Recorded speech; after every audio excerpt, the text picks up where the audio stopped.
I ćao svima i dobrodošli nazad na moj YouTube kanal i u još jedan novi vlog.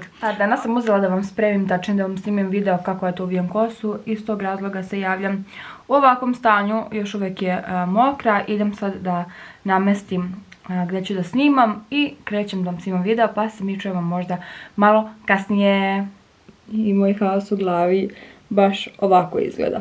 I ljudi, upravo sam vam snimila video kako ja to uvijem kosu i nadam se da ćete taj video gledati prije ovog vloga. Malo sam promijenila kadar i nadam se da će da i to bude ok, ali ništa ne znam dok ne prebacim na laptop. Bolje mi da snimam ovako kameru nego da mi se trese ruka. Hoću sada da idem da jedem nešto i onda ću da prebacim materijal na kompjuter da vidim kako je ispalo. Nadam se da ću uspjeti da snimim još jedan video koji sam planirala. Ono što želim da vam preporučim odmah jeste da gledala sam Ubica mog oca 4. deo. Kraj me jako iznervirao, ali dobro.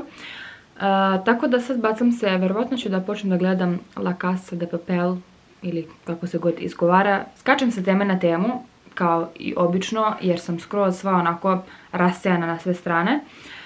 Idem sada da jedem, pa se onda čujemo malo kasnije, ako budem imalo nešto pametno da vam kažem. Gdje si ti, gospođice draga?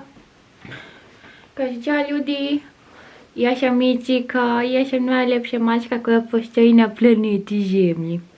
Jel imaš ti nešto da izjaviš što napolju pada sneg, a 23. mart je? Nemaš. Ko je ta lijepa mačka? Ko je? Što ideš? Ajde. I ljudi, upravo sam završila snimanje još jednog videa koji ćete također vjerovatno gledati pre ovog vloga, ali to nema veze. Htjela sam samo da vam kažem da sam danas, kad sam se javila da idem da jedem, poludela kada sam vidjela da napolju bukvalno veje sneg. Bukvalno sam bila u fazonu, ok, ako ću rođendan da slavim samo sa sobom, bar ne moram da ga slavim sa snegom, jer sneg ne podnosim. Ne znam što da gledam, Love is Blind sam odgledala, You mi se ne sviđa. Ovo mi, dobro to ne znam. Riverdale volim i to vam preporučujem ako ste onako volite malo teenage serije. Ne znam, dobila sam dosta preporuka da gledam La Casa de Papel, tako da mislim da će to bude što ću počnem večeras da gledam. Dynasty je također zanimljiva serija, s tim što više nema na Netflixu, tako da je tražim ovako preko nekih sajtova online da gledam i ne znam šta bih vam još rekla. To je manje više to za sad. Idem da nešto potražim da gledam, pa se onda čujemo sutra ako se nešto zanimljivo desi. Toliko jako duvaj i toliko pada, bukvalno ne može se vidi na kameri koliko veje. Zaletila sam se. Moram unutra, ali nadam se da razumete koliko jako pada sneg.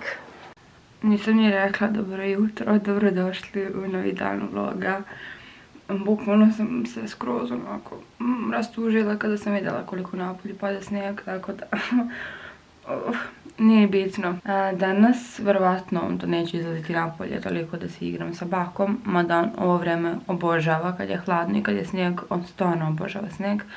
Tako da ću danas vjerovatno da nešto tu malo raspravim oko šminke, možda nešto malo oko obuće. Jedino što sigurno znam je da ću sad da idem da izeditujem i drugi video, da vidim ako je ispao ok, da ubacimo neko koji sam jučer editovala na YouTube. I onda se čujemo malo kasnije kada se uljudim, presvučem i kada sve ono nešto budem raditi. I ćao drugari, dobrodošli nazad u još jedan deo ovog vloga.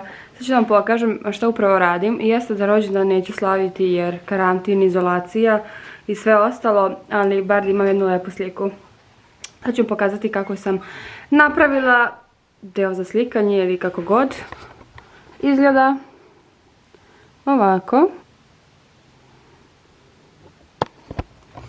Fokus. Nije mi toliko problem što neću slaviti rođendan, bože moj, slavit ćemo ga kad bude prošla ova izolacija i ova sranja. Tako da to uvijek može se slavi, ali nekako uvijek volim da imam neku lepu sliku. Tako da sam pre cijelog ovog cirkusa uspjela da naručim ove balone i nadam se da će vam se svidjeti ova slika, pošto ćete ovaj vlog gledati posle mog rođendana. Ljubim vas! I samo da vam se javim da sam završila i slikanje i snimanje jednog videa i uspjela da se isečem. Tako da trenutno prebacujem materijal na kompjuter da vidim ako bilo šta ima i ako bilo šta valja. Jedva sam čekala da se presvučem u ovakvu neku široku trenerku, jer to je definitivno nešto najudobnije i nešto što najviše volim da nosim. Što sam još htjela kažem, danas sam onako baš skoro slabo snimala zato što sam se dugo slikala Kao što možete da vidite, deo balona je i dalje ostao. Evo 5 sati je, tako da je počeo policijski čas i nema mi nigde mrdanja. Možda samo posle izađem napolje malo da se igram sa bakom. I to bi bilo to. Manje više ne radim ništa kao i vjerovatno svi drugi ljudi tokom ove izolacije. Gledam serije. Da, htjela sam da kažem da sam počela da gledam La Casa de Papel od sinoć. Ta serija imala najviše preporuka kad sam vas pitala na Instagramu, pišete neku dobru seriju. I ja ne znam zašto sad čupam ovu kosu. I tako da sam sinoć pogledala 2-3 epizode. Koliko vidim, ona ima 3 sezone, tako da ću imati boga mi što da radim ovih dana. Ali ja sam taj tip koji bukvalno jednu sezonu može da pogleda u jednom danu, tako da planiram da ovo malo onako podelim, jer Riverdale mi izlazi tek 9. aprila jedna epizoda, onda opet čekam tako malo duže vremena da izađe nova epizoda i to me jako nervira. Ja volim kad sedem da gledam sve u cugu i da ne moram da čekam sad 2-3 nedelje da mi dođe nova epizoda i da se nerviram i tako dalje. To je to što se tiče serije. Idem sad da pogledam da li šta valja ovaj materijal, pa vam se javljam onda malo kasnije. Ne znam da li sam luda, ali obožavam balone. Kao što možete da primetite, puno nam je kuća balona. Imam i one velike, broj 23. Pa mi pišite da li sam ja jedini idiot koji ovo voli da radi ili postoji još ljudi koji zaista uživaju u balonima i u celoj ovoj, da kažem, nazovi atmosferi. Brkovi, mislim da je došlo vreme da moram da skidam brkove. Da prestanem da budem više Marko Kraljević. Pa možda i to večeras uradimo. Čemu se posle? Mnogo lepo prirodno svetlo, hvala Bogu, ponovo se vraća proleće i za moj rođendan neće biti sneg kao što sam mislila da će biti. Sreća, sreća, radost, sreća, sreća, radost, sreća, uživancija. Ok. I sad vremena kasnije oprala sam ih sve, osušila, dezinfikovala, tako da sad su spremne za korišćenje. A kad sam sredila četkice, uspjela sam da sredim i izbrišem malo i ovaj deo. I ovako sam ga nekako namestila. Znam da je loše osvjetljenje trenutno, ali bilo mi je lakše da vas postavim ovdje na policu i da vam ovo ispričam, pa idem da jedem opet.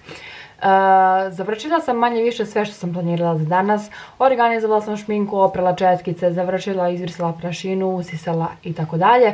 Ostala mi je ovdje još mala kamarica stvari. To treba da vidim što koristim za lice, trenutno što mi ne treba da prosledim, da dam nešto mami, nešto da bacim čemu isteko rok trajanja i tako dalje. Tako da vidimo se verovatno sutra, pošto ne verujem da ću danas više bilo što snimati, jer sam vam snimila sve što sam htjela da vam pokažem, što ja to radim. Idem da jedem, da završim ostatak, da se kupam i gledam sve. Meni je sutra rođendan i želim da zajedno sa vama napravim cheesecake. Pošto neću praviti rođendan zbog cijele situacije koja vlada u svetu, želim samo da ga obeležim sa porodicom i iz tog razloga neću praviti Nesquik tortu koja pravi bukvalno svake godine za rođendan. Nju ću napraviti kad ga budem slavila, a za sutra želim da napravim cheesecake i želim u ovom videu da vam pokažem recept za najukusniji cheesecake ikada. Probala sam zaista razne recepte sa mascarpone sirom, sa ovim, sa onim, ali definitivno ovaj koji sam dobila pravim već 2 godine. I svako ko je probao me pitao za recept. Tako da što se mene tiče, ovo je definitivno najukusniji cheesecake koji možete sami da napravite. Od svih mogućih koje sam našla na internetu, ovaj mi se najviše dopada i samo njega pravim, kažem, posljednje 2 godine. Tako da možemo početi pravimo tortu kako bi stigli da uradimo sve što sam isplanirala u toku ovog dana. Sada ću vam brzinski pokazati što nam je to potrebno za tortu. Verovatno ću vam tu negdje ostaviti i recept i možemo da krenemo da pravimo. Za ovu tortu, za podlogu ili koru, potrebno vam je 600 grama mlevene plazme, 1 dobro jutro margarin, ovaj je od 250 grama i potrebno vam je malo fante. Za onaj beli deo, beli fil, potrebno vam je 4 male pavlake ili 1 malo veća kisela pavlaka, potrebno su vam 4 sirka i 500 grama promeks šlaga, bitno je samo da bude promeks šlag. I za kraj potrebno vam je oko 500 do 600 grama voća, možete izabrati maline, višnje, kupine, šta god volite. Ja sam ovdje pomešala maline i višnje i dobro je ovako da ostavite da se odledi i tamo da iskoristite ovaj sok za kuvanje, nego da dosipate vodu, bude ukusnije. I u sve to dodate 3 želatina. Ovako ovu činjenju ću sada da pomešam plazmu, margarin koji smo prethodno otopili i po potrebi ću da dodajem fantu. I onda ćemo tu smesu da premestimo na tacnu sa onim kalupom, ali to ćete već sve moći da vidite ubrzano.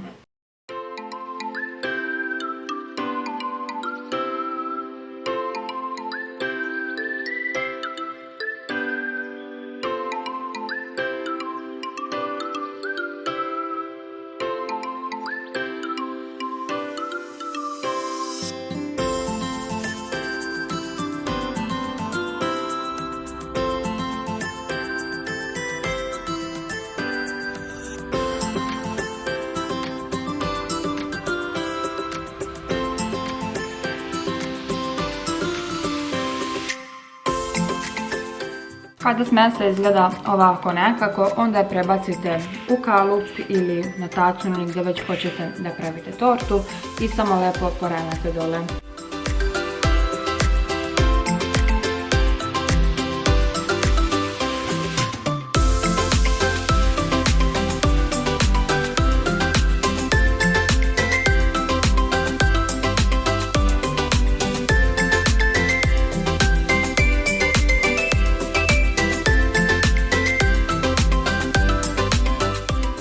Kada smo ovako lepo poravnali, onda nosimo u frižider da se hladi dok mi pripremamo beli fil. Sada za ovaj beli fil ubacujemo celovu pavlaku ili 4 male. Dodajemo i 4 sirka. Sada ću prvo ovo malo zajedno da umutim mikserom, a onda ću sve to da dodajem postepeno šlag.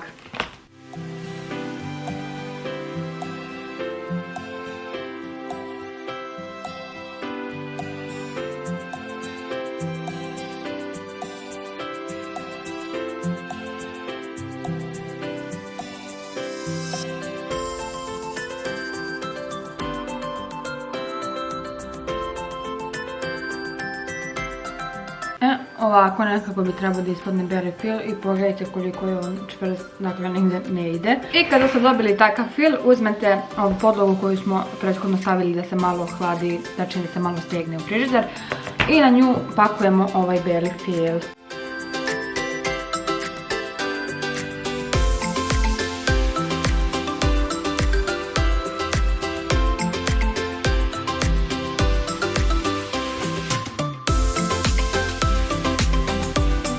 I to je to, i ovaj deo je gotov, samo još kada završimo onaj fil sa voćem, sad čekat ćemo da se on skroz ohladi i onda ćemo ga staviti preko ovog i onda ćemo ja sutra snimiti kako to sve zajedno. I dobar dan i dobrodošli u novi dan ovog vloga i na moj rođendan. Danas nam je divan dan, divan dan, divan dan, našoj Vikici rođendan, rođendan, rođendan.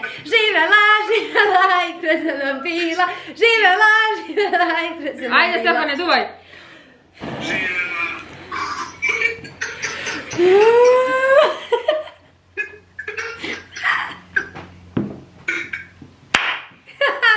Jesi ugasio? Nije.